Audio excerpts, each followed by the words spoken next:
তো স্টুডেন্টস, আজকে আমরা ক্লাস 12-এর মডার্ন ফিজিক্সের খুব ইম্পর্ট্যান্ট চ্যাপ্টার নিউক্লিয়াস, এটা নিয়ে আলোচনা হবে। প্রথম যে টপিকটা আমাদের আছে সেটা হচ্ছে মাস এনার্জি ইকুইভ্যালেন্স। তো আইনস্টাইনের মতে আমরা যদি এম ভরকে, স্মল এম, এই ভরকে যদি এনার্জিতে কনভার্ট করি বা কতটা এনার্জি তৈরি হবে এম ভর বিনষ্ট হয়ে বা রূপান্তর হয়ে, সেটা হচ্ছে E=mc², যেখানে সি হচ্ছে শূন্য মাধ্যমে আলোর বেগ। এই রিলেশনের সাহায্যে আমরা এম ভরের তুল্য শক্তি আমরা নির্ণয় করতে পারি। তো সিম্পল একটা ইকুয়েশন। তো যদি বলে 1 ইলেকট্রন, একটা ইলেকট্রনের ইকুইভ্যালেন্ট এনার্জি কী হবে সেটা আমরা দেখো ক্যালকুলেট করতে পারি কী করে। জাস্ট এমের জায়গায় বসাও ইলেকট্রনের মাস, তাহলে সেটা হবে E=9.1 × 10⁻³ kg ইন্টু c² হবে 3×10⁸ মিটার/সেকেন্ড² তাহলে এটা মিটার²/10⁻², তাহলে এটা জুল হয়ে যাবে। এবং এটাকে যদি আমি ইলেকট্রন ভোল্টে কনভার্ট করে দিই, তাহলে এখান থেকেই এটা জুলে আসছে, তাহলে 9.1 × 10⁻31 × 9 হোল বাই ইলেকট্রনের মাস দিয়ে, ইলেকট্রনের চার্জ দিয়ে আমরা ভাগ করে দেবো।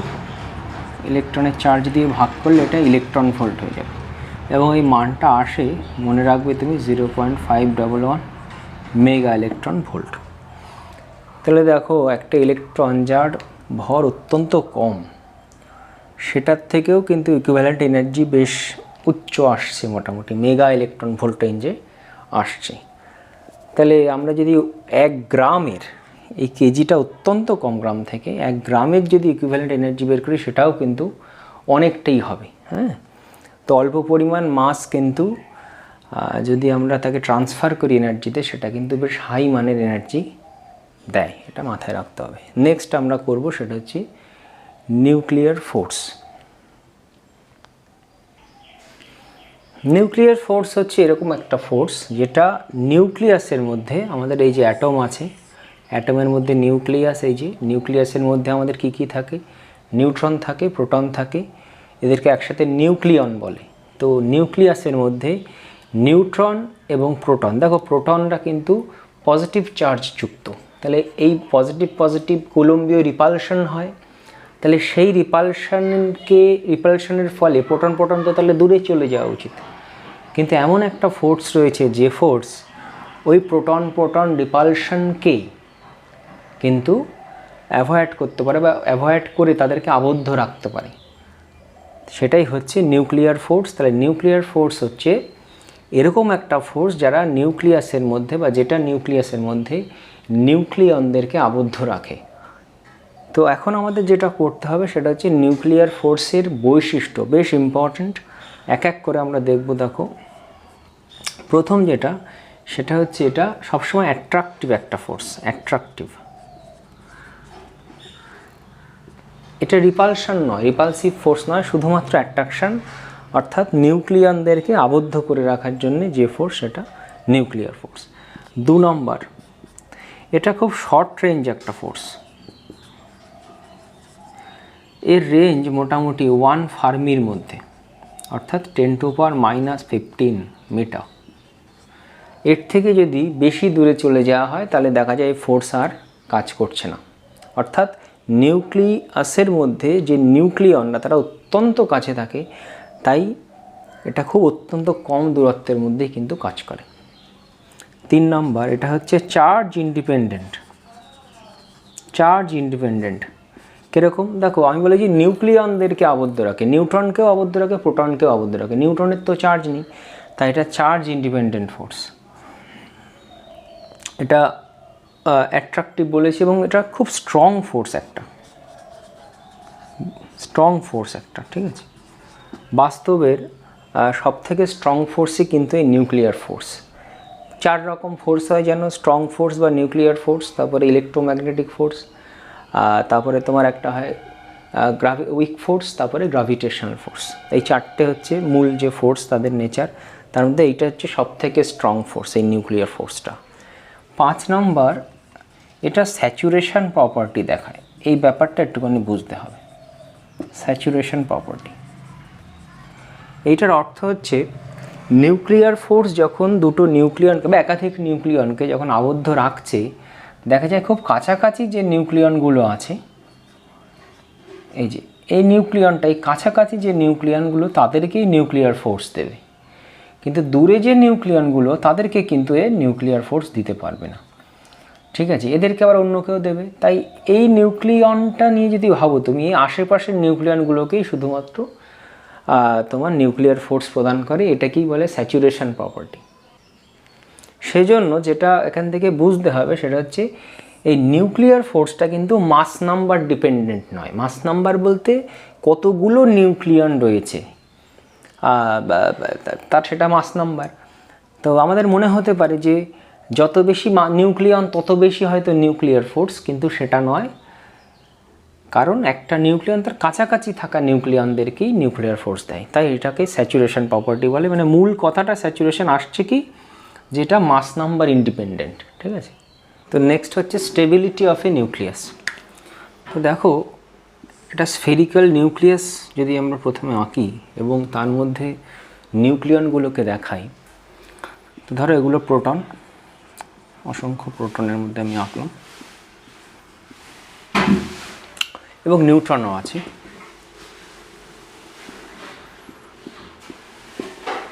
ধরে নাও এই যে প্রোটনটা আছে সেই প্রোটনের উপরে কে কে ফোর্স দিচ্ছে। অন্যান্য যে সমস্ত প্রোটন আছে সারা নিউক্লিয়াস জুড়ে, তারা হচ্ছে ইলেকট্রোস্ট্যাটিক ফোর্স দেবে, এবং ইলেকট্রোস্ট্যাটিক ফোর্স রিপালসিভ হবে এখানে। তাহলে এই প্রোটনটা দিচ্ছে এদিকে, এই প্রোটনটা ধরো দিচ্ছে এদিকে, এই প্রোটনটা দিচ্ছে এদিকে, এবং ধরা যাক সামগ্রিকভাবে যেহেতু বাউন্ডারির কাছাকাছি আছে এই প্রোটনটা, সামগ্রিকভাবে এর ওপরে যে ইলেকট্রোস্ট্যাটিক ফোর্স অন্যান্য প্রোটন দ্বারা সেটা বাইরের দিকেই হবে, সেটাকে আমি বলছি FE ভেক্টর। এইবারে একটা নিউক্লিয়াসকে যদি স্টেবল হতে হয়, তাহলে এই ইলেকট্রোস্ট্যাটিক যে ফোর্স, সেই ফোর্সকে ব্যালেন্স করতে হবে অন্য কোনো ফোর্সের দ্বারা।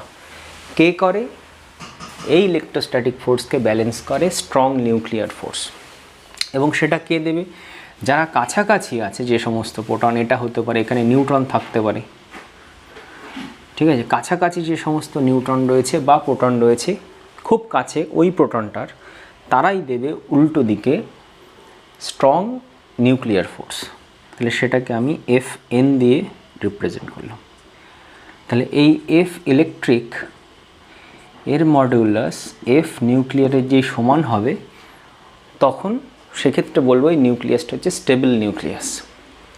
কিন্তু যদি নিউক্লিয়াস আনস্টেবল হয়, সাধারণত হাই অ্যাটমিক নাম্বার যাদের হয় তারাই আনস্টেবল হয়, রেডিও অ্যাক্টিভিটি প্রদর্শন করে, তাদের ক্ষেত্রে দেখা যায় F ইলেকট্রিকটা সেটার মান হয় F নিউক্লিয়ার থেকে বেশি।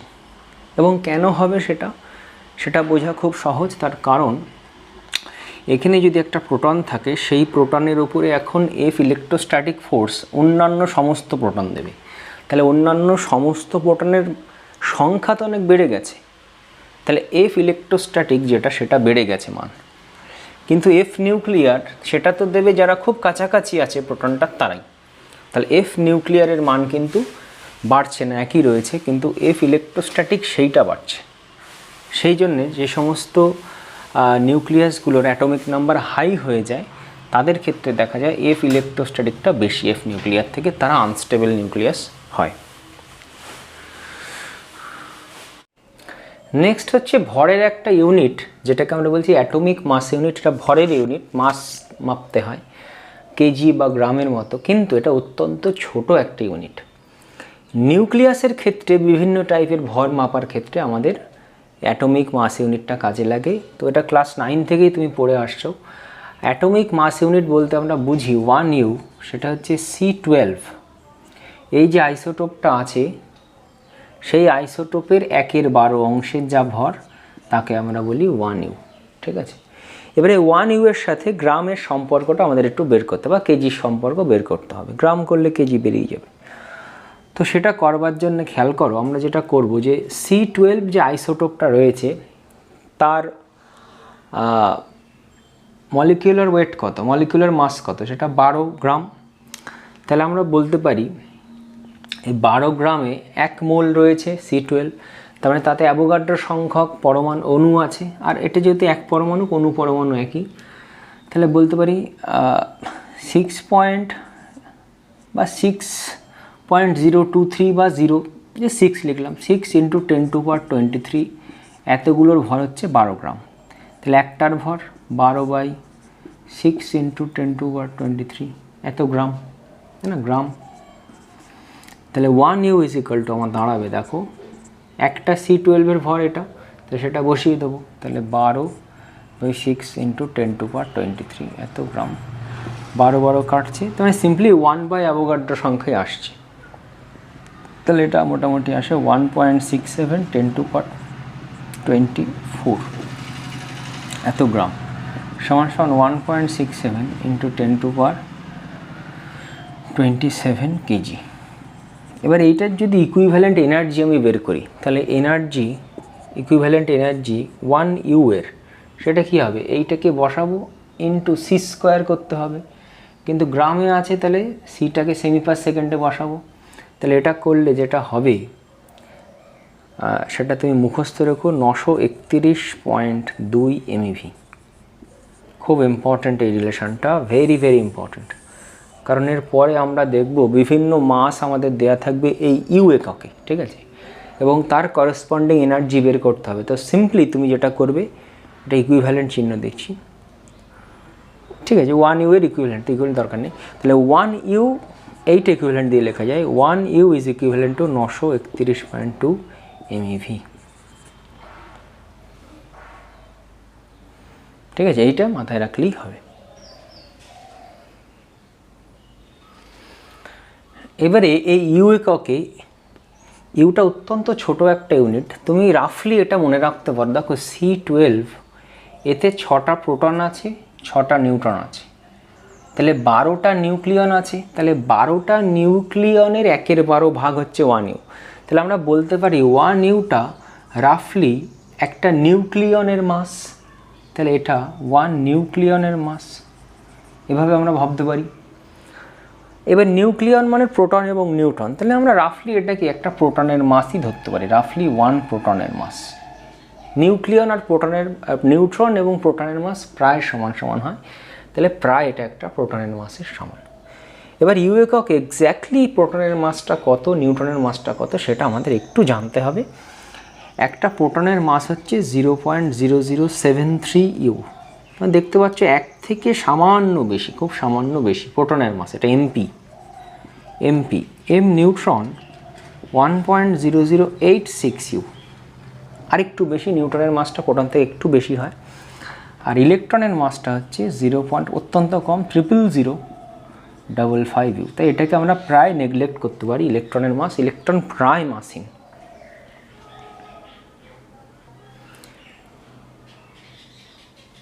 এখানে আরও কয়েকটা জিনিস একটু মনে রাখবে, সেটা হচ্ছে আইসোটোপ। এই উদাহরণগুলো একটু মাথায় রেখো। আইসোটোপ মানে যে সমস্ত নিউক্লিয়াস যাদের প্রোটন নাম্বারটা সেম, যেমন আমি বললাম C12 আর C13, তো প্রত্যেকটারই প্রোটন নাম্বার কত, 6 এরা হচ্ছে একে অপরের আইসোটোপ। নেক্সট হচ্ছে আইসোটোন, টোন মানে এই নিউট্রন সংখ্যাটা সমান, একটু মাথায় রেখো। তারপর আছে আইসোবার, মাস নাম্বারটা সমান, এগুলো একটু মাথায় রাখো। তো নেক্সট হচ্ছে মাস ডিফেক্ট আর বাইন্ডিং এনার্জি। সবার আগে মাস ডিফেক্ট বা বাংলায় যেটাকে আমরা বলি ভর ত্রুটি, সেটা একটুখানি বুঝে নিই। ধরা যাক একটা নিউক্লিয়াস আমার কাছে আছে, যার মাস নাম্বার হচ্ছে A আর অ্যাটমিক নাম্বার বা পরমাণু ক্রমাঙ্ক হচ্ছে Z। তার মানে জেডখানা প্রোটন রয়েছে আর A-জেডখানা রয়েছে নিউট্রন। তো দেখা যেত যদি আমি জেডখানা প্রোটনকে আলাদা এদের মাস নিতাম ZMP, এবং A-জেডখানা নিউট্রন রয়েছে, তাহলে A-জেডখানা নিউট্রনের মাসকে আমি যদি যোগ করতাম, তাহলে এইটাই স্বাধীন অবস্থায় টোটাল প্রোটন আর টোটাল নিউট্রনের মাস তাদের সমষ্টি, ঠিক আছে।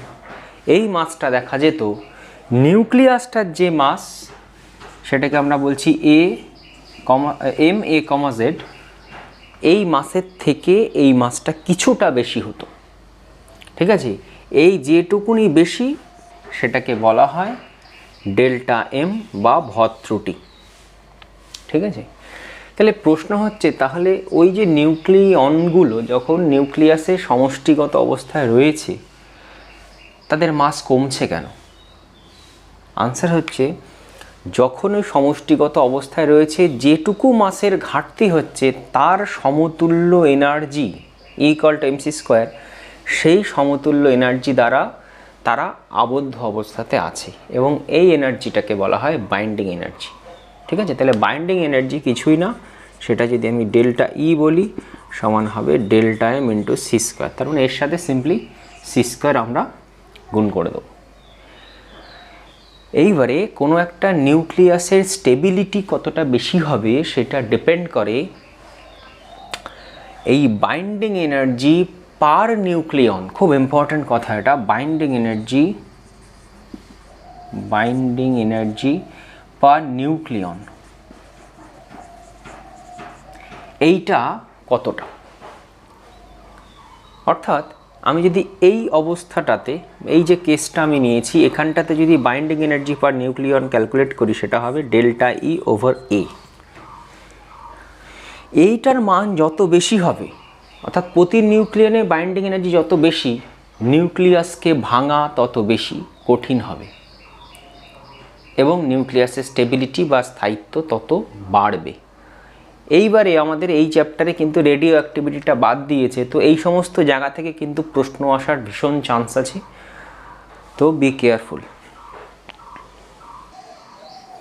সো নেক্সট হচ্ছে বাইন্ডিং এনার্জি পার নিউক্লিয়ন ভার্সেস মাস নাম্বার কার্ভ।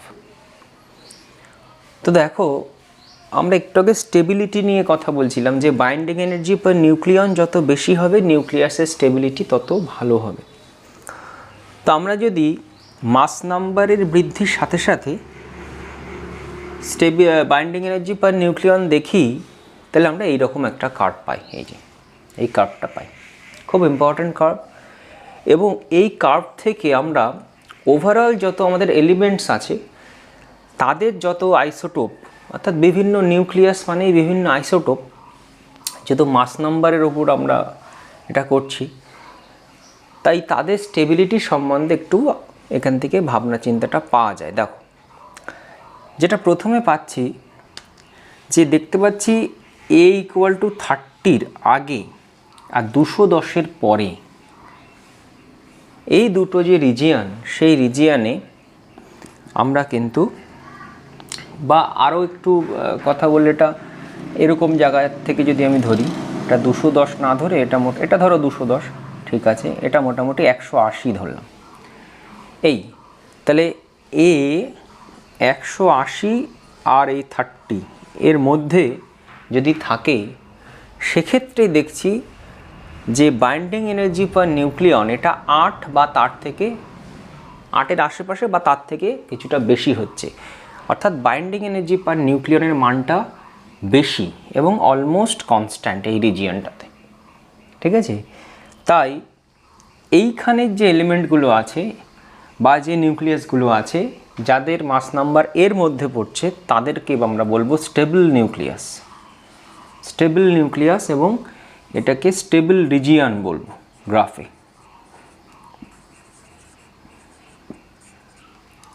বাকি যে জায়গাগুলো আছে এর বাইরে আর এর এপাশে এই অঞ্চলগুলোকে আনস্টেবল রিজিয়ন বলবো। 2 নম্বর খেয়াল করো যে বৈশিষ্ট্যগুলো পাচ্ছি গ্রাফ থেকে, যে হাইড্রোজেনের যে আইসোটোপগুলো আছে হাইড্রোজেন 1, 2 এদের মোটামুটি বাইন্ডিং এনার্জি পার নিউক্লিয়ন 1 মেগা ইলেকট্রন ভোল্ট এর কাছাকাছি, এই যে অর্থাৎ প্রোটিয়াম, ডাইটেরিয়াম, তার মানে এরা কম স্টেবল বলা যেতে পারে, বা এদের এই নিউক্লিয়াসগুলোকে জোড়া লাগানো বা নিউক্লিয়াস দিয়ে কাজবাজ করা আমরা তুলনামূলক সহজ বলতে পারি, বাইন্ডিং এনার্জিটা কম পার নিউক্লিয়নে। 3 নম্বর বৈশিষ্ট্য দেখো, হিলিয়াম 4, কার্বন 12, অক্সিজেন 16 এইগুলোতে দেখো সার্টেন পিকস আছে, এইটা এগুলোতে পিকস আছে, সার্টেন পিকস। এই পিক্সগুলো কি ডিনোট করছে? হট করে হিলিয়াম 4-এ গিয়ে বাইন্ডিং এনার্জি পার নিউক্লিয়ন আছে মাত্র 4টে, কিন্তু প্রতি নিউক্লিয়নে বাইন্ডিং এনার্জি সেটা কিন্তু বেশি, প্রায় 6-এর বেশি হয়ে গেল, 1 থেকে হট করে 6-এর বেশি। কার্বনে আবার অনেকটা চেঞ্জ, অক্সিজেন 16-এ, কিন্তু এগুলো মাথায় রাখতে হবে, কার্বন 14 নয়, কার্বন 12, অক্সিজেন 16, এই আইসোটোপগুলো, সেখানে কিন্তু তোমার অনেকটাই পিক দেখা যাচ্ছে। তার মানে এরা বেশ স্টেবল নিউক্লিয়াস, এদেরকে ভাঙা কঠিন। আচ্ছা, আর কি পাচ্ছি দেখো, 210 বা 180 পরবর্তী যে নিউক্লিয়াসগুলো আছে তারা কিন্তু বেশ আনস্টেবল টাইপ নিউক্লিয়াস। আচ্ছা, Fe56, নিকেল 62, এইগুলো কিন্তু বেশ স্টেবল নিউক্লিয়াস এবং এদের মান মোটামুটি 8.8 MeV। এক এক বই এক এক রকম থাকে। ফেরাস 56 কোনো বইতে হাইয়েস্ট থাকে, কোনো বইয়ে নিকেল 62টা থাকে, মোটামুটি ওই 8.8 MeVর কাছাকাছি, এটা মাথায় রেখো। খুবই স্টেবল নিউক্লিয়াস এরা। আচ্ছা, আমরা যদি খেয়াল করো, এই হাইয়ার মাস নাম্বারের যে নিউক্লিয়াস আছে, অর্থাৎ এইটা ধরো ইউরেনিয়াম 238, 235 ইউরেনিয়াম, এগুলো, সেখান থেকে আমরা এদেরকে ভেঙে যদি আমরা এই ভেতরের রিজিয়ানে চলে আসি, অর্থাৎ ইউরেনিয়ামকে ভেঙে প্রায় দুটো ইকুয়াল ফ্র্যাগমেন্টে আমরা তৈরি করি বা ফ্র্যাগমেন্ট সৃষ্টি করি, সেক্ষেত্রে আমরা কিন্তু একটা এনার্জি রিলিজ পাবো ওখানে। এবার কেন পাবো? তার কারণ ইউরেনিয়ামের ক্ষেত্রে বাইন্ডিং এনার্জি পার নিউক্লিয়নটা ছিল তুলনামূলক কম, কিন্তু আমরা যখন ইকুয়াল দুটো ফ্র্যাগমেন্টে ভাঙছি, আমরা এই রিজিয়ানে চলে আসছি। এই রিজিয়ানে আসলে বাইন্ডিং এনার্জি পার নিউক্লিয়ন আমার বেশি হবে এবং সেক্ষেত্রে আমরা একটা এনার্জির গেইন করব এবং এনার্জিটা হিট এনার্জি হিসেবে রিলিজ হবে। এইটাকে বলা হয় নিউক্লিয়ার ফিশন। অর্থাৎ হাইয়ার নিউক্লিয়াস থেকে আমরা লোয়ার মাস নাম্বারের নিউক্লিয়াসে চলে আসছি, একে বলে নিউক্লিয়ার ফিশন মনে রাখতে হবে। 6 নাম্বার হচ্ছে, এইবারে এই লোয়ার মাস নাম্বারের নিউক্লিয়াস অর্থাৎ হালকা নিউক্লিয়াসকে যদি জোড়া লাগিয়ে আমরা ভেতরের রিজিয়নে প্রবেশ করি, যেমন তোমার এই হাইড্রোজেন নিউক্লিয়াসকে যদি জোড়া লাগিয়ে আমরা সামনের দিকে যাই, তাহলে বাইন্ডিং এনার্জি পার নিউক্লিয়ানে সেক্ষেত্রেও কিন্তু আমরা গেইন পাবো, সেক্ষেত্রেও কিন্তু এনার্জির রিলিজ হবে। এটা মাথায় রাখতে হবে। অর্থাৎ আমরা এই দিকের কোনো অঞ্চল থেকে যদি এই দিকের অঞ্চলে আসি বা এই দিকের অঞ্চল থেকে যদি সামনের অঞ্চলে যাই, তাহলে আমরা সবসময় এনার্জির গেইন পাবো এবং হিট এনার্জি হিসেবে এনার্জি রিলিজ হবে, সেটা মাথায় রাখতে হবে। এই ঘটনাটাকে বলা হয় নিউক্লিয়ার ফিউশন মানে লাইটার থেকে হাইয়ার, ফিশন মানে হাইয়ার থেকে লোয়ার নিউক্লিয়াসে আসা। নেক্সট হচ্ছে, কোনো নিউক্লিয়াসকে আমরা লিকুইড ড্রপ মডেলের সাথে তুলনা করি। কেন? মনে রাখবা, কোনো লিকুইড ড্রপ কী করে, সে যদি বড় সাইজের হয় সে চায় ছোট ছোট অংশে ভেঙে যেতে, মডারেট অংশে ভেঙে যেতে। আবার কোনো লিকুইড ড্রপ যদি ছোট টাইপের হয়, সে আবার চায় খুব ছোট টাইপের, তারা জোড়া লাগিয়ে মডারেট টাইপ হতে চায়। তাহলে নিউক্লিয়াসেও দেখো তাই হয়। সাধারণত এই অঞ্চলে যারা থাকছে, এই অঞ্চলের হাইয়ার মাস নাম্বার, এরা রেডিও অ্যাক্টিভিটি প্রদর্শন করে, অর্থাৎ আলফা বিটা গামা রশ্মি তারা নির্গত করে নতুন নিউক্লিয়াস তৈরি করে, যারা এই ভেতরের অংশে কোথাও পড়ে বা এর মধ্যে কোথাও পড়ে, স্টেবল অঞ্চলে সাধারণত পড়ে।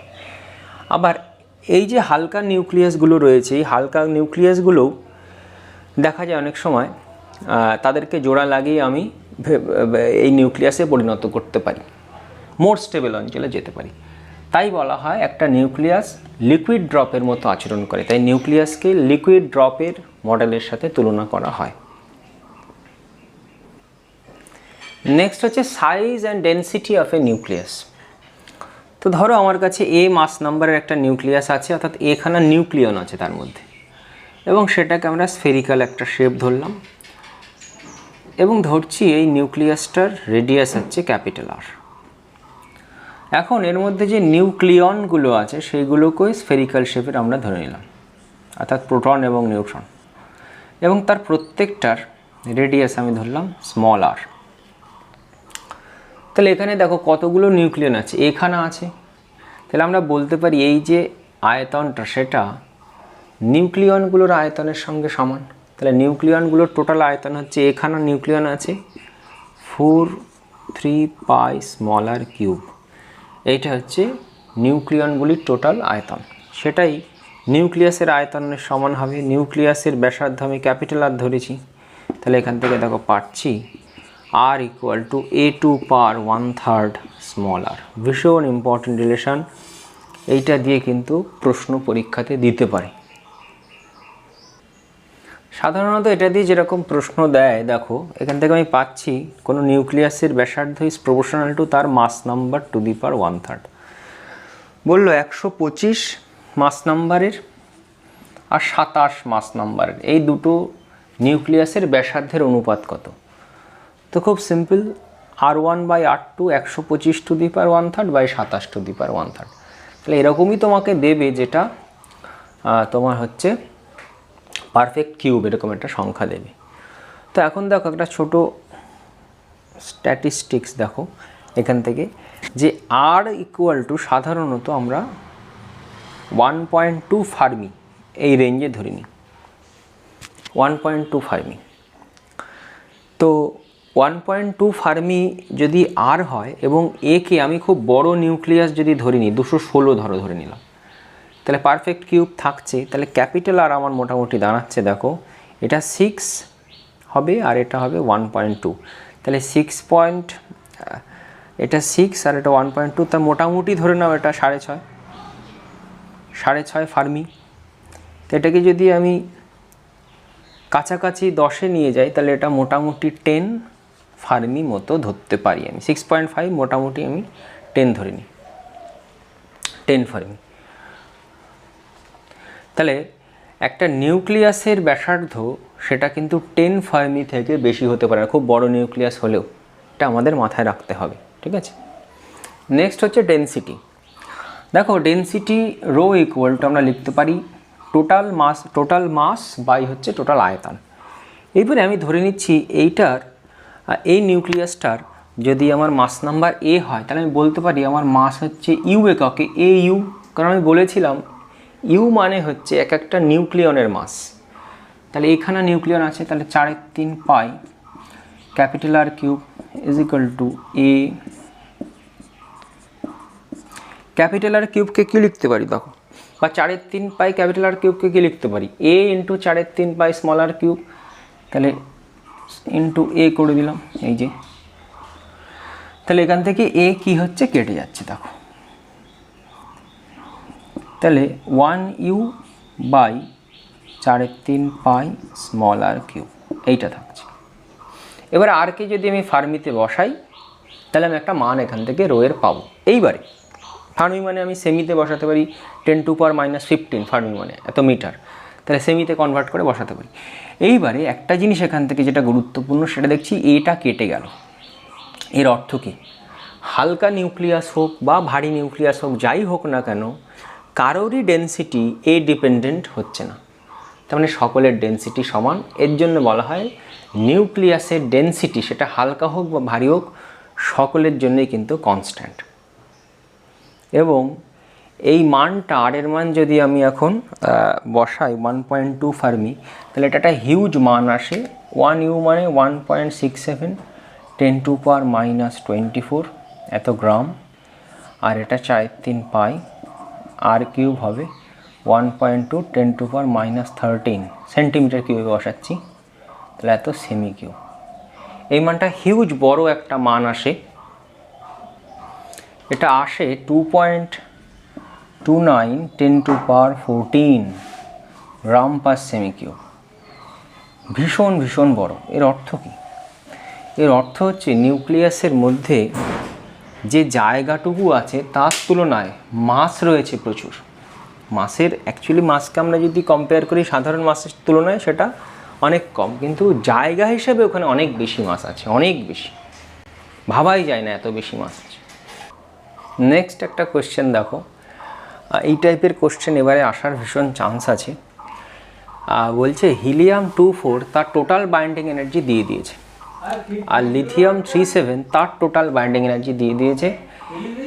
এরকম 4টে দিতে পারে, যেহেতু 4টে অপশান থাকবে তোমাদের, 4টে দিতে পারে। তো বলছে কে বেশি স্টেবল হবে। তো কায়দাটা একটু দেখে নাও কী করে বের করতে হয়, খুবই সিম্পল। আমি বলেছিলাম স্টেবিলিটি ডিপেন্ড করে কিসের উপরে, সেটা হচ্ছে বাইন্ডিং এনার্জি পার নিউক্লিয়ন, এইটার উপরে স্টেবিলিটি ডিপেন্ড করে। তাহলে এইটার বাইন্ডিং এনার্জি পার নিউক্লিয়নটা কী হবে, 27.37 ভাগ 4, তাই না? তাহলে এটাকে রাফলি কত হতে পারে বলো, 6 আর 3 থাকবে, তাহলে 6.7 থেকে একটু আশেপাশে হবে। আচ্ছা, এটা এত এমভি পার নিউক্লিয়ন। এটার ক্ষেত্রে কি আসছে দেখি, লিথিয়ামের ক্ষেত্রে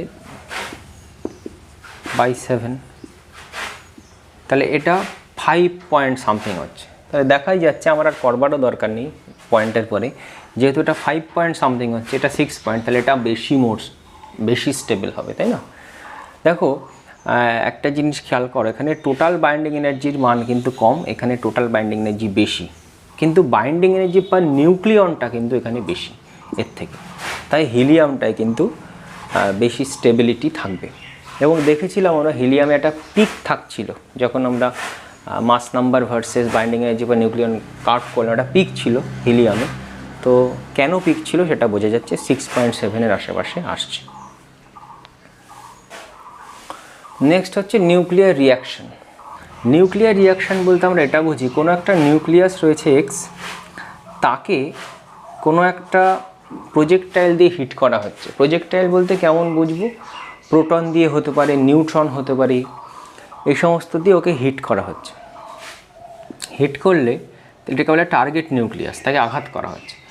এই এক্সটার দেখা যায় যে এক্সটা রয়েছে, সেই এক্সটার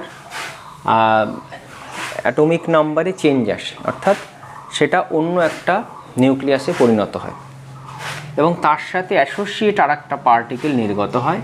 এটিকে আমরা বলি নিউক্লিয়ার রিয়াকশন, ঠিক আছে? তো নিউক্লিয়ার রিয়াকশানের কী কী বৈশিষ্ট্য আছে সেটা আমরা এক এক করে একটু দেখি। প্রথম যে বৈশিষ্ট্য, এই পাশের মাস নাম্বার আর এই পাশের মাস নাম্বার সমান হতে হবে, এবং সেসব দিয়ে প্রশ্ন কিন্তু পরীক্ষাতে থাকবে। অর্থাৎ মাস নাম্বার এর মাথায় যা থাকবে, এর মাথায় এই দুটো যোগফল এর মাথায় আর এর মাথায় যোগফলের সমান হবে। টোটাল মাস নাম্বার এদিকে ওদিকে সমান। 2 নম্বর অ্যাটমিক নাম্বার, এর নিচের চার্জ আর এর নিচের চার্জ, এই দুটো যোগ করব, যা হবে এর নিচের চার্জ এর নিচের চার্জ যোগ করলেও তাই হবে, খুব ইজি। 3 নম্বর খুব ইম্পর্ট্যান্ট, সেটা হচ্ছে মাস এনার্জি ইকুইভ্যালেন্স। সেটার থেকে আমরা কিউ ভ্যালু পাই, Q value of nuclear reaction. খেয়াল করো ভালো করে, কিউ ভ্যালু বলতে আমরা বুঝি এই দিকে টোটাল মাস, অর্থাৎ এইভাবে লিখতে পারি Q value of a nuclear reaction, সেটা হচ্ছে এই দিকে টোটাল মাস প্লাস এই দিকে টোটাল মাস, এই দুটো যোগফল, সেটা এই দুটো যোগফল থেকে কতটা বেশি সেইটা দেখতে হয়। তাহলে এইটুকু মাসের ডিফারেন্স ইন্টু সি স্কোয়ার, এইটা করলে আমরা Q value of this equation পাবো। যদি কিউ ভ্যালু পজিটিভ হয় তাহলে এই দিকের সবসময় এই দিকের মাসটা কিন্তু আগে বসবে, খেয়াল থাকে যেন। তাহলে এই দিকের মাসের থেকে এই দিকের মাস কম হবে, তাহলে সেটাকে আমরা বলবো এনার্জি উৎপাদী কোনো বিক্রিয়া, এনার্জি তখন আমরা পাবো, ঠিক আছে? কিউ ভ্যালু যদি আমরা নেগেটিভ পাই তখন বলবো এনার্জি বা তাপ শোষী বিক্রিয়া। এনার্জি তাপ শক্তি রূপে নির্গত হবে এখানে, তাহলে এটা হচ্ছে তাপ শোষী বিক্রিয়া। তাহলে এই হচ্ছে কিউ ভ্যালু। ইকুয়েশন থেকে এরকম দিয়ে দেবে তোমাকে, দিয়ে তার কিন্তু কিউ ভ্যালু বের করতে দিতে পারে, এবং এর মাস এগুলোর মাস কিন্তু তোমার ইউ এককে সব দেওয়া থাকবে। আমি জানি 1 ইউ মানে হচ্ছে 931.2 MeV, সেইটা ধরে তোমাকে কিন্তু কাজ করতে হবে। আচ্ছা, নিউক্লিয়ার রিয়াকশানের ক্ষেত্রে আরও কিছু বৈশিষ্ট্য, সেটা হচ্ছে নিউক্লিয়ার রিয়াকশানে এইটার ভরবেগ প্লাস এটার ভরবেগ, লব্ধি ভরবেগ, সেটা এটার ভরবেগ আর এটার ভরবেগের সমান হবে। তাহলে লিনিয়ার ভরবেগ বলছি, লিনিয়ার মোমেন্টাম কনজারভেশন হবে, লিনিয়ার মোমেন্টাম কনজারভেশন হবে, অ্যাঙ্গুলার মোমেন্টাম কনজারভেশনও এক্ষেত্রে হবে। কোশ্চেন কিন্তু যে কোনোভাবে ঘুরিয়ে দিতে পারে, তো মাথায় রাখতে হবে লিনিয়ার মোমেন্টাম কনজারভেশন দিয়ে কিন্তু প্রশ্ন আসার চান্স আছে এরকম নিউক্লিয়ার রিয়াকশান দিয়ে। হ্যাঁ, সেক্ষেত্রে এর মাসগুলো তোমাদের দিয়ে দেবে সব, এবং কোনো একটা ভেলোসিটি দিয়ে দেবে। অন্যগুলো বের করতে হবে। তো নিউক্লিয়ার রিয়াকশান লেখার আরও পদ্ধতি আছে। দেখো, এটা যেমন প্রজেক্টাইল, এটা টার্গেট নিউক্লিয়াস, এটা ডটার নিউক্লিয়াস, এটা অ্যাসোসিয়েট পার্টিকেল। তো এটাকে আমরা এভাবেও লিখতে পারি, পরীক্ষায় তোমাদের এভাবেও দেওয়া থাকতে পারে, এক্সকে এ দিয়ে হিট করা হচ্ছে, তৈরি হচ্ছে আমার বি, তার সাথে ওয়াই। তো এই দুটো হচ্ছে আমার প্রজেক্টাইল আর অ্যাসোসিয়েট পার্টিকেল, এটা টার্গেট নিউক্লিয়াস, এটা ডটার নিউক্লিয়াস। এইভাবেও তোমার দেওয়া থাকতে পারে। যেভাবে দেওয়া থাকলে তোমায় এভাবে লিখে নিতে হবে, লিখে নিয়ে তুমি তৈরি করতে পারো। এইবারে দেখো, এই এই প্রজেক্টাইল এবং অ্যাসোসিয়েট পার্টিকেলগুলো কি কি হতে পারে সেইটা দিয়ে কিন্তু প্রশ্ন প্রায়ই পরীক্ষাতে দেয়। তো সেই নোটেশনগুলোকে তোমায় একটু মুখস্থ রাখতে হবে। আমরা যদি প্রথম বলি প্রোটন, তো প্রোটনকে সাধারণত অনেক সময় P11 অর্থাৎ এর চার্জ আর এটা এর মাস, এটা লিখতে হয়, অথবা H11, এইভাবে আমরা ডিনোট করি। এটা হচ্ছে হাইড্রোজেন, যে প্রথম নিউক্লিয়াসটা আছে সেটা, প্রোটিয়ামটা, ঠিক আছে, সাধারণ হাইড্রোজেন নিউক্লিয়াস। এগুলো সব নিউক্লিয়াসের কিন্তু চিহ্ন, এতে কোনো ইলেকট্রনের ব্যাপার নেই, এটা মাথায় রাখবে। নেক্সট আমরা ধরো বললাম নিউট্রন। নিউট্রনের আমরা জানি কোনো চার্জ হয় না, তাহলে এটা 0, মাস হচ্ছে 1।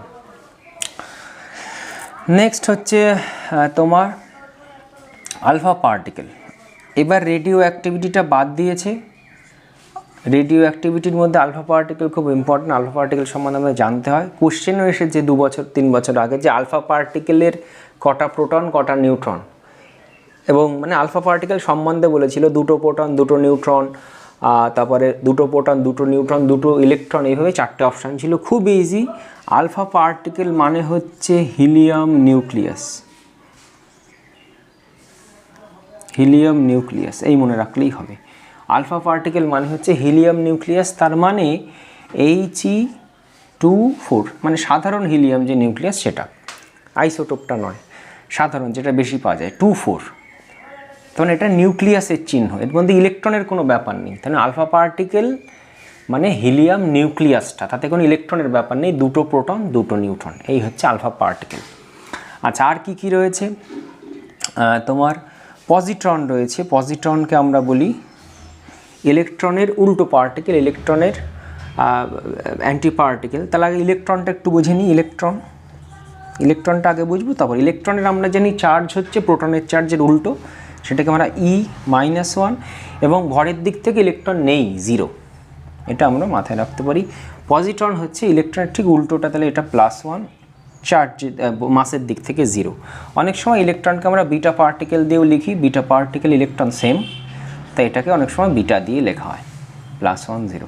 এবার তোমাদের যেটা দেবে পরীক্ষাতে, এরকম একটা নিউক্লিয়ার রিয়াকশান এইভাবে বা এভাবে দিয়ে দেবে, তার মধ্যে এই এর চার্জ দেবে মাস দেবে, চার্জ দেবে মাস দেবে, এক্সের ওয়াইয়েরও দিয়ে দিল, বললো এইটা কী হবে, ঠিক আছে। তাহলে সেটার জন্য আমাদের কি করতে হবে? ওপরের মাস নাম্বার যোগ করতে হবে, এদিকের অ্যাটমিক নাম্বার যোগ করতে হবে, মানে চার্জ যোগ করতে হবে। টোটাল মাস এদিকের যা হবে সেটা এদিকের হতে হবে, টোটাল চার্জ এদিকের যা হবে সেটা এদিকে হতে হবে। এবার সেইটা করে আমি বুঝতে পারবো, ধরো একটা ইকুয়েশন এরকম আসলো যে বি এর যেটা এসেছে সেটা হচ্ছে 0 আর এটা 1, তাহলে 0 আর 1 কী হয়? চার্জ 0 মাস 1 কার? সেটা হচ্ছে নিউট্রন, তাহলে তৈরি হবে আমার নিউট্রন। এই রকম কোশ্চেন থাকলে সেটা আমরা করতে পারবো। তো ওরকম একটা কোশ্চেন দেখো, এরকম একটা রিয়াকশান তোমাকে দেয়া আছে, বলছে এক্সকে ফাইন্ড করো, এক্স কী হবে, মানে এক্সের নাম দিয়েই দিয়েছে, প্রোটন নিউট্রন আলফা পার্টিকেল এরকম দিয়ে দিয়েছে। তো সেটা করবার জন্য দেখো খুবই সিম্পল, 9 আর 4 কত? উপরে 13, মাস নাম্বার এখানে রয়েছে 12, তাহলে হবে 1, আর এখানে চার্জ হচ্ছে 4 আর 2 কত? 6, এখানে আছে 6, তাহলে 0। তাহলে আমি যা বলছিলাম এইভাবে আমরা ফাইন্ড করব, তারপরে 0, 1 কি? নিউট্রন হয়, তাহলে এক্স হচ্ছে নিউট্রন এখানে। নেক্সট হচ্ছে নিউক্লিয়ার রিয়াকশানস বাই নিউট্রন। দেখো, যখন প্রজেক্টাইলটা নিউট্রন হবে তখন কিছু স্পেশাল নিউক্লিয়ার রিয়াকশান ঘটে, তো সেটা সম্বন্ধে একটুখানি বলবো। এর মধ্যে খুব ইম্পর্ট্যান্ট যেটা, সেটা হচ্ছে নিউট্রনকে আমরা আইডিয়াল প্রজেক্টাইল বলি। তার কারণটা কি? দেখো, যখন কোনো টার্গেট একটা নিউক্লিয়াস আমার কাছে আছে, তাকে একটা প্রজেক্টাইল দিয়ে হিট করব। এবার নিউক্লিয়াসের মধ্যে তো প্রোটন রয়েছে, প্রোটনের চার্জ কেমন? পজিটিভ। নিউট্রনও রয়েছে, নিউট্রনের তো আর চার্জ নেই। তাহলে যখন এই নিউক্লিয়াসটাকে কোনো একটা পজিটিভ কোনো পার্টিকেল, যেমন আলফা পার্টিকেল বা প্রোটন, মানে জেনারেল যে সমস্ত প্রজেক্টাইল তার মধ্যে আলফা পার্টিকেল আর প্রোটনই বেশি প্রচলিত, তাহলে দুজনেরই চার্জ প্লাস, সে যখন গিয়ে হিট করবে তাহলে এই প্লাস আর প্লাসের মধ্যে বিকর্ষণ বল হবে, কুলম্বীয় বিকর্ষণ, সেটাকে অতিক্রম করে এই আলফা পার্টিকেল বা প্রোটনকে আঘাত করতে হবে ওকে, তাই তো? সেই জন্যে কিন্তু এর যে প্রাথমিক গতিশক্তি সেটা কিন্তু অনেক বেশি হওয়া প্রয়োজন, ঠিক আছে? কিন্তু যদি আমরা নিউট্রন নিয়ে কাজ করি, নিউট্রনের চার্জ কিন্তু 0, নিউট্রনের কোনো চার্জ নেই, তাহলে তার ক্ষেত্রে কিন্তু এখানে কোনো কুলম্বীয় বিকর্ষণ বলকে অতিক্রম করতে হচ্ছে না। সেই জন্য যখন এটা নিউট্রন হবে তখন আমরা একে বলবো আইডিয়াল প্রজেক্টাইল। প্রশ্ন যে কোনো অ্যাঙ্গেলে কিন্তু আসতে পারে, তাই নিউট্রনের ক্ষেত্রে কিন্তু ওর কাইনেটিক এনার্জি অত বেশি হওয়ার কোনো প্রয়োজন নেই। আচ্ছা, এবারে দেখো এখান থেকে একটা সিম্পল জিনিস, সেটা আছে থার্মাল নিউট্রন। থার্মাল নিউট্রন বা তাপীয় নিউট্রন বলি। থার্মাল নিউট্রন হচ্ছে সেই সমস্ত নিউট্রন যাদের এনার্জি বেশ কম, 0.02 ইলেকট্রন ভোল্টের কাছাকাছি। এছাড়াও আছে মন্থর নিউট্রন বা রিটার্ডেড নিউট্রন বা স্লো নিউট্রন, এদের মোটামুটি রেঞ্জ 1 ইলেকট্রন ভোল্টের কাছাকাছি। তো এই সমস্ত ডেটা দিয়েও কিন্তু প্রশ্ন পরীক্ষাতে দিতে পারে, তো মাথায় রাখতে হবে আমাদের। নেক্সট হচ্ছে নিউক্লিয়ার ফিশন এবং নিউক্লিয়ার ফিউশন। আচ্ছা, এর মধ্যে প্রথমে একটা জিনিস আমরা একটু বুঝে নেব, সেটা হচ্ছে পেরিফেরাল রিয়াকশন। পেরিফেরাল রিয়াকশন সেটা কি? বাংলায় একে বলে প্রান্তবর্তী বিক্রিয়া। তো একটু আগে আমরা যেটা বলছিলাম, এ এক্সকে হিট করলো, তৈরি হলো ওয়াই প্লাস বি। তো একে আমরা বলছিলাম প্রোটন বা নিউট্রন বা আলফা পার্টিকেল এই সমস্ত, যেখানে বি বলছিলাম ওটা ওই রকম প্রোটন বা neutron, much lighter than Y. আর এক্সটাও হচ্ছে বা এটাও হচ্ছে মাচ লাইটার দ্যান এক্স। এটা অনেক হালকা, এক্সকে হিট করেছে প্রজেক্টাইলটা বা অ্যাসোসিয়েট পার্টিকেল, সেও ওয়াই থেকে অনেক হালকা। এই ধরনের বিক্রিয়াকে বলা হয় পেরিফেরাল রিয়াকশন। কেন বলে? তার কারণ এই এক্সকে গিয়ে হিট করে এক্সের ভরের খুব বেশি পরিবর্তন ঘটাতে পারছে না, এই জন্যে এদের বলে পেরিফেরাল রিয়াকশন। কিন্তু নিউক্লিয়ার ফিশন বা নিউক্লিয়ার ফিউশন এই দুটো জিনিস কিন্তু ডিফারেন্ট, এদেরকে আমরা পেরিফেরাল রিয়াকশন বলবো না। কি হয় নিউক্লিয়ার ফিশনে? নিউক্লিয়ার ফিশনে যেটা হয়, এ এক্সকে হিট করলো, ফলে ওয়াই প্লাস জেড এই দুটো তৈরি হবে, তার সাথে কোনো অ্যাসোসিয়েট পার্টিকেল, সেটা আমি বললাম বি, এরকম তৈরি হবে, যেখানে mass of Y nearly equal to mass of Z, প্রায় সমান, এবং mass of Y plus mass of Z এই দুটো যোগফল নিয়ারলি ইকুয়াল টু হবে মাস অফ এক্স। এগুলো সবই নিয়ারলি ইকুয়াল টু, এবং দেখা যায় mass of Y and mass of Z এবং মাস অফ বি সেটা মাস অফ এ আর মাস অফ এক্স থেকে, মিলিত ভর থেকে কিছুটা কম, এবং তার পরিমাণ আমরা এখানে এনার্জি পাবো, বা কিউ বা এনার্জি লিখলেও হবে, এনার্জি। এই হচ্ছে আমার নিউক্লিয়ার ফিশন। সাধারণ যে নিউক্লিয়ার ফিশন হয় সেটা ইউরেনিয়াম 235কে হিট করতে হয় থার্মাল নিউট্রন দিয়ে, অর্থাৎ যার বলছিলাম স্লো নিউট্রন, খুব অল্প এনার্জিযুক্ত নিউট্রন। এর ফলে যে দুটো এলিমেন্ট তৈরি হয় সেটা, এটা হচ্ছে 92, দুটো প্রায় সমভরে এরা ভেঙে যায়, প্রায় সমভরে ভেঙে বেরিলিয়াম তৈরি করে। এটা হচ্ছে 56 141 প্লাস ক্রিপ্টন, এটা 36 92। এগুলো মুখস্থ না রাখলেও চলবে, বিশেষ কোনো দরকার নেই। এর সাথে তৈরি হবে 3খানা নিউট্রন আর এনার্জিকে আমি ডেল্টা দিয়ে প্রকাশ করলাম। এইটা হচ্ছে একটা তোমার নিউক্লিয়ার ফিশন বলতে পারো।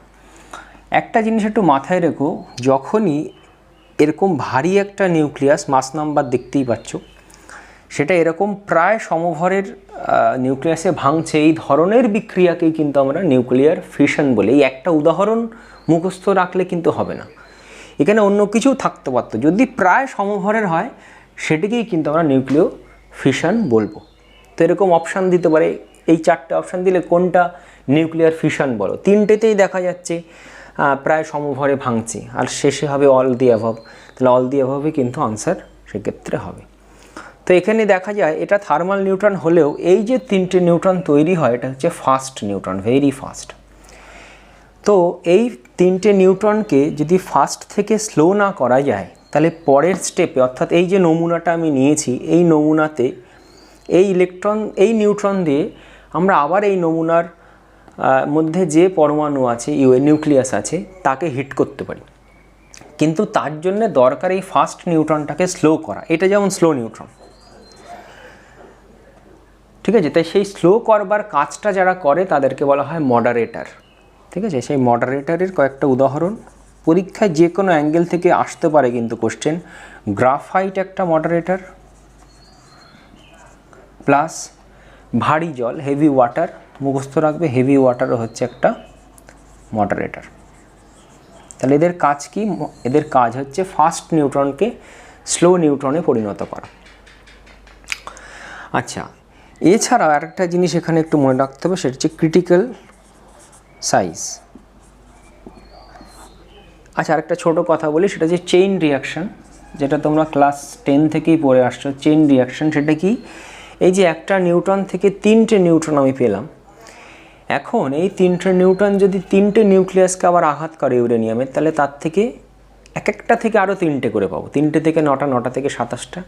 এই রিয়াকশানকে বলে চেইন রিয়াকশান, এবং ভীষণ কম সময়ে অত্যন্ত বেশি পরিমাণ শক্তি এখানে তৈরি হতে পারে।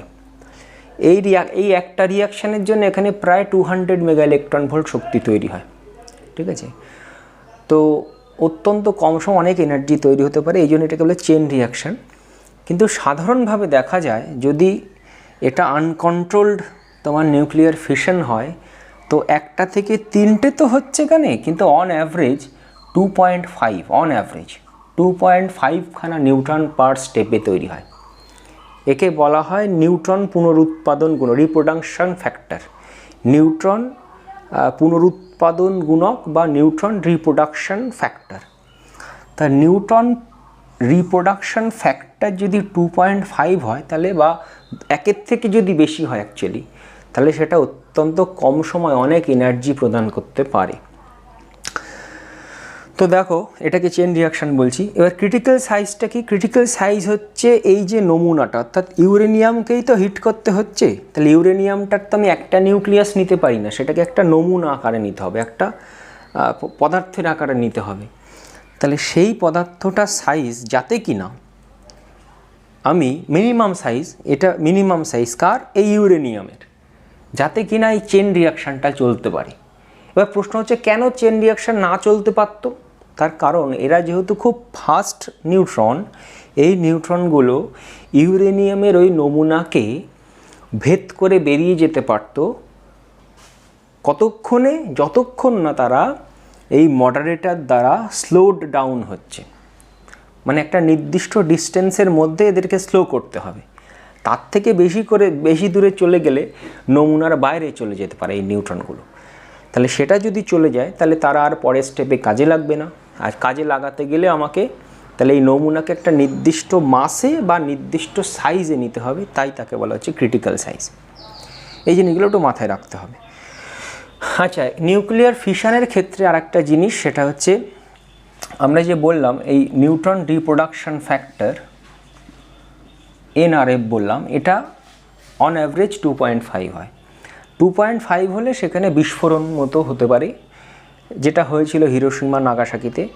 কিন্তু যদি আমি এই NRFকে 1-এর কাছাকাছি রাখতে পারি, সেটাকে বলা হয় কন্ট্রোলড ফিশন। তো সেই কন্ট্রোলড ফিশন যেটা যে যন্ত্রে হয় সেটাকে আমরা বলি অ্যাটমিক নিউক্লিয়ার রিঅ্যাক্টর বা সিম্পলি নিউক্লিয়ার রিঅ্যাক্টর। তো নিউক্লিয়ার রিঅ্যাক্টরে কন্ট্রোলড ফিশন ঘটানো হয়, যেখানে এনআরএফ বা এটাকে কে দিয়েও প্রকাশ করা হয় অনেক সময়, কে এর মান সমান সমান 1 হয়। আনকন্ট্রোলড হলে কে গ্রেটার দ্যান 1, সেটাকে কিন্তু আমরা এনার্জির একটা সোর্স হিসেবেও কাজে লাগাতে পারি। নিউক্লিয়ার রিঅ্যাক্টরের একটা ছোট নোট বা পিডিএফ করে আমি পাঠিয়ে দেবো, সেটা একটু দেখে নিও। লাস্ট আমাদের এখানে যেটা আছে সেটা হচ্ছে ফিউশন। তো ফিউশনের ক্ষেত্রে এই বিক্রিয়াগুলো একটু খেয়াল করো। সেটা হচ্ছে ফিউশনে হালকা নিউক্লিয়াস তারা জুড়ে গিয়ে তুলনামূলক ভারী নিউক্লিয়াস তৈরি করে এবং তার সাথে এনার্জি রিলিজড হয়। তো দেখতে পাচ্ছ এখানে দুটো প্রোটিয়াম নিউক্লিয়াস মিলে একটা ডয়টেরিয়াম তৈরি করেছে, একটা পজিট্রন তৈরি করেছে, তার সাথে এনার্জি রিলিজ হয়েছে। পরেরটাতে দুটো ডয়টেরিয়াম মিলে একটা হিলিয়াম তৈরি হয়েছে, নিউট্রন, তার সাথে এনার্জি রিলিজ হয়েছে। তাহলে এনার্জি কেন রিলিজ হচ্ছে? তার কারণ এই দুটোর মিলিত যে ভর, এই ভর বলতে কিন্তু আমরা ইউ এককে ভরের কথা বলছি, এই মাস নাম্বারের কথা নয়। মাস নাম্বার তো এদিকেও যা ওদিকেও তাই, ইউ এককে ভর, সেই এককে ভর এই দুটোর ভরের থেকে কিছুটা বেশি, এবং যতটুকু বেশি সেটাই হচ্ছে মাস ডিফেক্ট, সেইটা হচ্ছে আমার তার সমতুল্য যে শক্তি, সেইটা এনার্জি হিসেবে এখানে লিবারেট হচ্ছে। এইবারে নিউক্লিয়ার ফিউশনের ক্ষেত্রে এখানে খুব হালকা দুটো নিউক্লিয়াস কেন নেওয়া হয়? তার কারণ যখন নিউক্লিয়াস দুটোকে জোড়া হচ্ছে, তাদের সেই জোড়ার ক্ষেত্রে কুলম্বীয় যে বিকর্ষণ বল, তীব্র কুলম্বীয় বিকর্ষণ বল অতিক্রম করতে হয়, সেজন্য হালকা নিউক্লিয়াস নিতে হয়। ভারী নিউক্লিয়াস যত নেব তত প্রোটনের সংখ্যা বেশি হবে, কুলম্বীয় বিকর্ষণ তত বেশি হবে। নেক্সট হচ্ছে দেখা যায় যে এরকম নিউক্লিয় ফিউশনের ক্ষেত্রে নিউক্লিয়াসকে জোড়ার ক্ষেত্রে মোটামুটি আমার যে এনার্জির দরকার, সেই এনার্জি তোমাকে প্রডিউস করতে পারে এরকম টেম্পারেচার, সেটা হচ্ছে 3×10⁹ এত কেলভিন। এতটা হিউজ টেম্পারেচার আমাকে যদি হয় প্রোটনের, তাহলে প্রোটন যাদের যে থার্মাল এনার্জি, আমরা যেটাকে 3 × ½ kT বলবো, Boltzmann constant K × capital T, এইটা মোটামুটি 400 মেগা ইলেকট্রন ভোল্টের সমান যদি হয়, সেখান থেকে আমরা যে টেম্পারেচারটা পাই সেটা 3×10⁹ কেলভিন। এটা মেগা নয়, এটা kilo electron volt. Kilo electron ভোল্টে যদি সমান হয়, সেক্ষেত্রে টেম্পারেচার যেটা আসে সেটা 3×10⁹ কেলভিন, অর্থাৎ মানে 300 কোটি প্রায় কেলভিনের কাছাকাছি। তো এত টেম্পারেচার বাস্তবে শুধুমাত্র সম্ভব যদি ফিশন ঘটানো যায় আনকন্ট্রোলড, সেক্ষেত্রে। সেজন্য ফিউশন ঘটানোর আগে ফিশন করতে হয়। যেহেতু এতটা বেশি টেম্পারেচার আমাদের দরকার হয় ফিউশনের ক্ষেত্রে, তাই একে বলা হয় থার্মোনিউক্লিয়ার রিঅ্যাকশন। Thermonuclear reaction.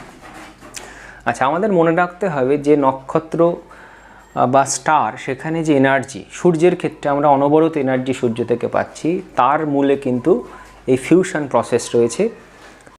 তো এনার্জি রিলিজ আমরা কি করে বের করব কোনো একটা নিউক্লিয়ার রিঅ্যাকশানে, সেটা এবার একটু দেখা যাক। দেখো, অলরেডি আমি বলেছি কিউ ভ্যালু বের করবার জন্যে যারা রিঅ্যাক্ট্যান্টস তাদের মাস থেকে যারা প্রোডাক্টস তাদের মাস বিয়োগ করে মাস ডিফেক্ট বের করে c² দিয়ে গুণ করতে হবে। কোশ্চেন কিন্তু এই জায়গা থেকেই বেশি হবে এবার, তার কারণ রেডিও অ্যাক্টিভিটি বাদ। তো খেয়াল করো, এনার্জি রিলিজ যেটা আমরা বের করবো সেটা যদি কিউ ভ্যালুই বলি বা এনার্জি রিলিজ বলি, এনার্জি রিলিজ খেয়াল রাখবে সেইটা হচ্ছে আমরা m(x) যে ইকুয়েশানটা আমি দিয়েছি, দেখো এক্সের সাথে এ দিয়ে এক্সকে হিট করা হচ্ছে, মানে এদেরকে আমরা রিঅ্যাক্ট্যান্টস বলতে পারি। প্রোডাক্ট যারা তৈরি হয়েছে সেটা y, এবং তার সাথে অ্যাসোসিয়েট পার্টিকেল b, এবং কিউ ভ্যালু লিখলাম। তাহলে m(x) plus m(a) minus m(y) plus m(b) into c²। এইটা আমরা করতে পারি, এটা দেখেইছি আগে। কিন্তু আরেকভাবে এটা বের করা যায়, যখনই এনার্জি রিলিজের কথা বলবে ঠিক উল্টোটা, binding energy, total binding energy of products, total binding energy of products minus total binding energy of reactants. এইটা করলেই তোমার এই ওপরে যেটা তার রেজাল্টের সঙ্গে সমান হবে। এবার একটা জিনিস এখানে মাথায় রাখবে, এখানটায় যে mxটা সেটা কিন্তু ইউ এককে, সবগুলো ইউ এককে থাকবে, ঠিক আছে।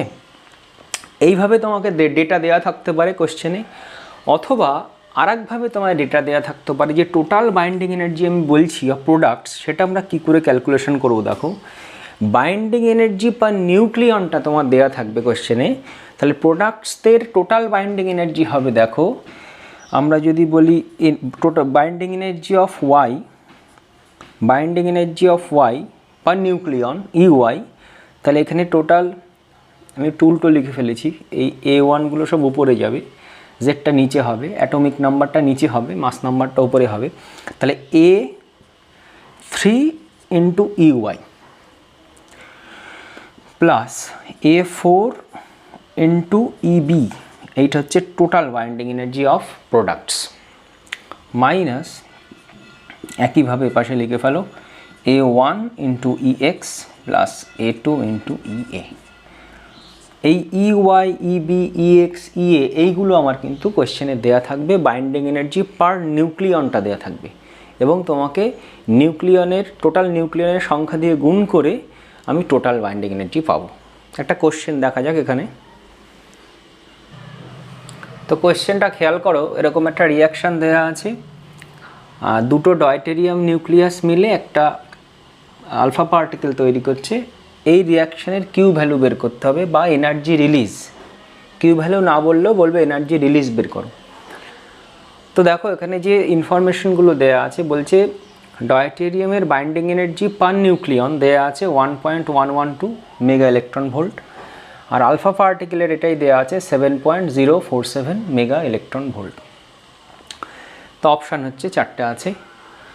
তো দেখো আমি এনার্জি রিলিজের ফর্মুলা কী বলেছিলাম, যদি বাইন্ডিং এনার্জি দেওয়া থাকে পার নিউক্লিয়নে, তাহলে প্রোডাক্টসের টোটাল বাইন্ডিং এনার্জি থেকে রিঅ্যাক্ট্যান্টসের টোটাল বাইন্ডিং এনার্জি বাদ দিতে হবে। তার মানে এখানে 4টে আছে টোটাল নিউক্লিয়ন, তাহলে 4 ইন্টু H24 হচ্ছে আলফা পার্টিকেল, তার 7.047 মাইনাস এখানে দেখো টোটাল বাইন্ডিং এনার্জি হবে এক একটার 1.112, তাহলে আছে দুটো 4টে এবং একই, তাহলে 4 ইন্টু 1.112 এত মেগা ইলেকট্রন ভোল্ট, এটা হচ্ছে টোটাল আমার এনার্জি রিলিজ হবে। এবার অপশানগুলোর মধ্যে দেখো অনেক বড় বড় গ্যাপ আছে। এই ধরনের জিনিস যখনই থাকবে তখন তুমি অ্যাপ্রক্সিমেট হিসাব করতেই পারো। তাহলে এটা 7 ধরে নেবো, 4 7 28, আর এটাকে 1.5 ধরে নাও, 1.1 ধরি, তাহলে এটা 4.4, এটা 4.5 ধরে নিলাম, তাহলে সেটা যদি হয় মোটামুটি 23.5, তাহলে 23.8-এর কাছাকাছি, তাহলে এই অপশানটা কারেক্ট হবে। কোশ্চেন এরকমই সহজ কোশ্চেন দেবে তোমাদের নিটে, খুব বেশি কঠিন কিন্তু দেবে না। নেক্সট কোশ্চেন খেয়াল করো, একটা রিয়াকশান দেওয়া রয়েছে, দুটো ডয়টেরিয়াম মিলিয়ে একটা হিলিয়াম, নিউট্রন এবং এনার্জি তৈরি হচ্ছে, একটা ফিউশন রিয়াকশান দেওয়া আছে, ফিউশন। তো বলছে দেখো if 2 kg deuterium is subjected to the above reaction, 2 kg deuterium নিয়েছে to glow a 100 watt bulb, then how long will that glow? তো খেয়াল করো, আমি দেখতে পাচ্ছি যে এই রিয়াকশানে আমার 3.27 মেগা ইলেকট্রন ভোল্ট এনার্জি তৈরি হচ্ছে। তাহলে আগে এটাকে আমি জুলে নিয়ে যাই, কারণ 100 ওয়াটের মধ্যে রয়েছে জুল পার সেকেন্ড।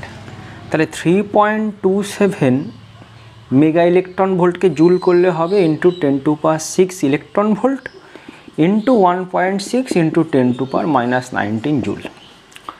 তাহলে এতটার এনার্জি জুলে আমার এই প্রত্যেকটা রিয়াকশানে হচ্ছে। এইবারে দেখতে হবে আমাকে 2 কেজি ডয়টেরিয়ামে এরকম কতটা আমার রিয়াকশান হতে পারে। কারণ দেখো একটা রিয়াকশান হতে আমার কতটুকু ডয়টেরিয়াম লাগছে, সেটা হচ্ছে দুটো নিউক্লিয়ন আছে এখানে দুটো নিউক্লিয়ন আছে, মানে 4টে নিউক্লিয়ন। 4টে নিউক্লিয়নের মাস অ্যাপ্রক্সিমেট আমরা ধরতে পারি 4U। তাহলে 4U একটা রিয়াকশানে আমার ভর নষ্ট হচ্ছে 4U সমান 4 ইন্টু 1.6 ইন্টু 10⁻⁻27 কেজি, কারণ কেজিতে দিয়েছে আমার। তাহলে আমি এটা বলতে পারি, আচ্ছা এইটা একটু সিম্পলিফাই করি, তাহলে 3 0.27 ইন্টু 1.6 ইন্টু 10⁻⁻13 এত জুল হচ্ছে। তাহলে এইটা আমি বলতে পারি যে এত কেজিতে আমার এত জুল শক্তি তৈরি হয়। তাহলে 2 কেজিতে কতটা শক্তি তৈরি হয় দেখব, এবং 100 ওয়াট বাল্ব সে যদি টি সেকেন্ড চলে তাহলে কতটা জুল শক্তি পায়, এই দুটোকে ইকুয়াল করে দেবো। তাহলে দেখো জাস্ট এরকমভাবে লিখতে পারি যে 4 ইন্টু 1.6 10⁻⁻27 এত কেজিতে আমার যে এনার্জিটা পাচ্ছি সেটা হচ্ছে এটা 3.27 ইন্টু 1.6 10⁻⁻13 এত জুল। কেন?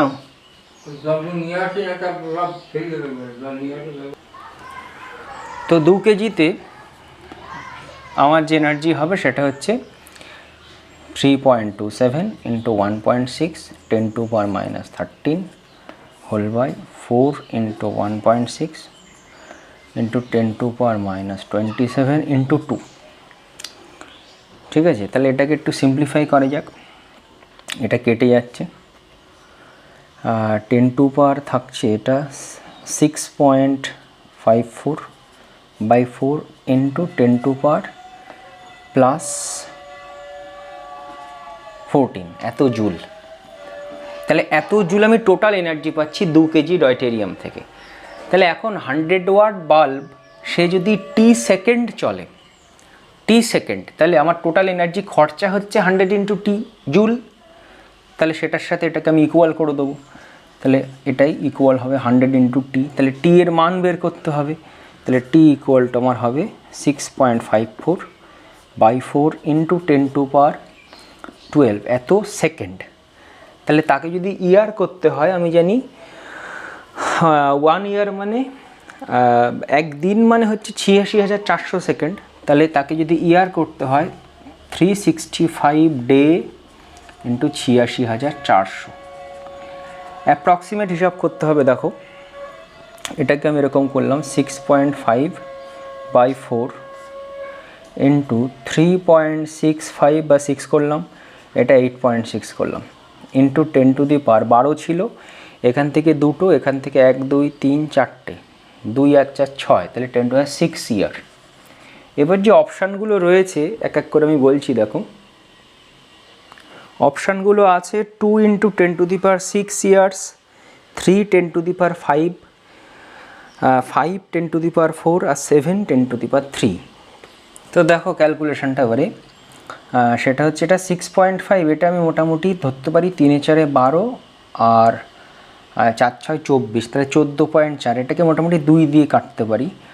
1/2 ইন্টু 8.6 মানে 17, তাহলে 1/17 ইন্টু 10⁻6।